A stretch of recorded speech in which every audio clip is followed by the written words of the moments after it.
حضرت ابراہیم علیہ السلام، آپ کا ذکر قرآن شریف میں 68 ٹائمز آیا ہے۔ حضرت ابراہیم علیہ السلام بہت ہی بڑے نبی گزرے ہیں۔ دنیا میں جب پوری طرح سے بت پرستی چالو ہو چکا تھا، لوگ بتوں کو بناتے تھے اور خود اس کی پوجا کرتے تھے۔ حضرت ابراہیم علیہ السلام کے والد بھی بت بناتے تھے اور بتوں کو خدا سمجھتے تھے۔ حضرت ابراہیم علیہ السلام ابھی بچے ہی تھے، وہ دیکھتے کہ میرے والد اور دوسرے لوگ خود ہی مٹی اور لکڑی سے بتوں کو بناتے ہیں اور پھر اس کو خدا سمجھنے لگتے ہیں۔ وہ حیران ہوئے کہ کس حد تک بیوقوف ہیں، یہ سب لوگ ان بے جان مورتیوں کو خدا سمجھ رہے ہیں۔ حضرت ابراہیم علیہ السلام ان لوگوں سے کہتے، تم لوگ کیوں ان بتوں کو پوجتے ہو؟ تمہیں نہ کوئی نفع دے سکتا ہے نہ کوئی نقصان۔ مگر وہ جواب دیتے کہ جو ہمارے باپ دادا کرتے آئے ہیں وہی ہم کر رہے ہیں۔ ایک روز ان لوگوں کا شہر سے باہر کوئی بڑا میلہ ہوا۔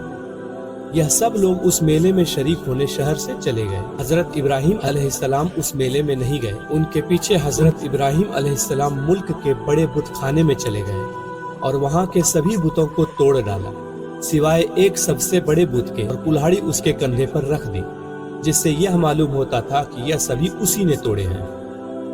لوگ جب واپس آئے اور انہوں نے اپنے بتوں کی یہ درگتی دیکھی کہ کسی کا سر نہیں ہے تو کسی کا پیر نہیں ہے، تو بہت غصہ ہوا اور یہ سوچنے لگے کہ یہ حرکت کس نے کی ہے۔ سب نے شک کیا کہ یہ حضرت ابراہیم علیہ السلام نے ہی کیا ہوگا، کیونکہ بتوں کو برا وہی کہتے تھے اور میلے میں بھی نہیں گئے۔ آخر کار ان کو بلا کر پوچھا کہ بت کو کس نے توڑے ہیں۔ حضرت ابراہیم علیہ السلام نے جواب دیا کہ مجھ سے پوچھنے کے بجائے اپنے خداؤں سے کیوں نہیں پوچھتے جن کی تم عبادت کرتے ہو کہ ان کو کس نے توڑا ہے، وہ خود بتا دیں گے۔ ان لوگوں نے جواب دیا کہ آپ کو معلوم ہے کہ یہ بول نہیں سکتے۔ حضرت ابراہیم علیہ السلام نے کہا کہ تم پھر ایسے بیکار خداؤں کو پوجتے کیوں ہو؟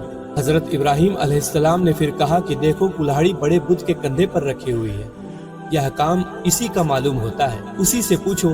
تو لوگ بہت ناراض ہوئے اور آپ کے والد آزار سے شکایت کی کہ تمہارا بیٹا ایسی حرکت کر رہا ہے، اس کو سمجھا لو ورنہ اچھا نہ ہوگا۔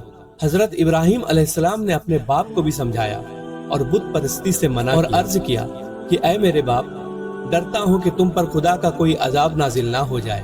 باپ نے بہت سختی سے اور ناراضگی سے کہا کہ آئندہ تجھے کوئی ایسی بات کہی تو میں تجھے سنگسار کروا دوں گا، اور کہا تو میرے پاس سے ہمیشہ کے لیے چلا جا۔ ابراہیم علیہ السلام نے اپنے باپ کو سلام کیا اور کہا کہ میں چلا جاتا ہوں، لیکن تمہارے مغفرت کی دعا کرتا رہوں گا۔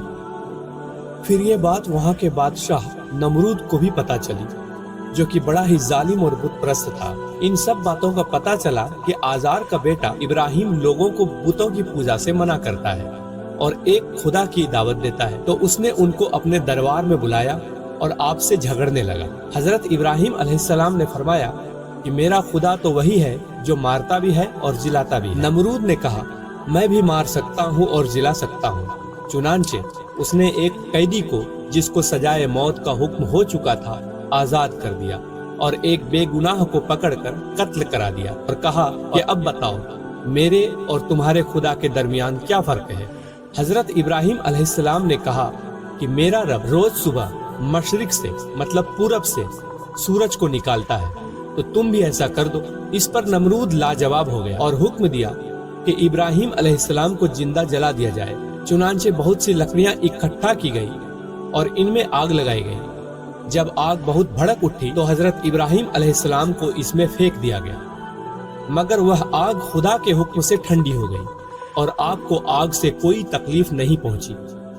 جیسا کہ حضرت ابراہیم علیہ السلام کا ذکر قرآن شریف میں 68 ٹائمز آیا ہے، تو ان میں سے کچھ واقعات جیسے زمزم کا پانی، قربانی، خانہ کعبہ، اس کے بارے میں ذکر ضرور کروں گا۔ سب سے پہلے بات کرتے ہیں زمزم کا پانی۔ حضرت ابراہیم علیہ السلام اللہ کے حکم سے حضرت ہاجرہ اور اپنے بچے حضرت اسماعیل علیہ السلام کو، جو ابھی بہت ہی چھوٹے تھے، ایک ایسی جگہ چھوڑ آئے جہاں دور دور تک آبادی نہ تھی اور نہ پانی تھا اور نہ کوئی درخت تھا۔ حضرت ہاجرہ نے حضرت اسماعیل علیہ السلام کو ایک پتھر کے سائے میں لٹایا اور خود پانی کی تلاش میں ادھر ادھر دوڑیں لگانے لگی، پر پانی نہیں ملا۔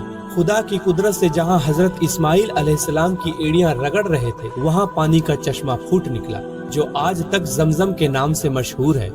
قربانی۔ اللہ حضرت ابراہیم علیہ السلام سے امتحان لینا چاہتا تھا، اس لیے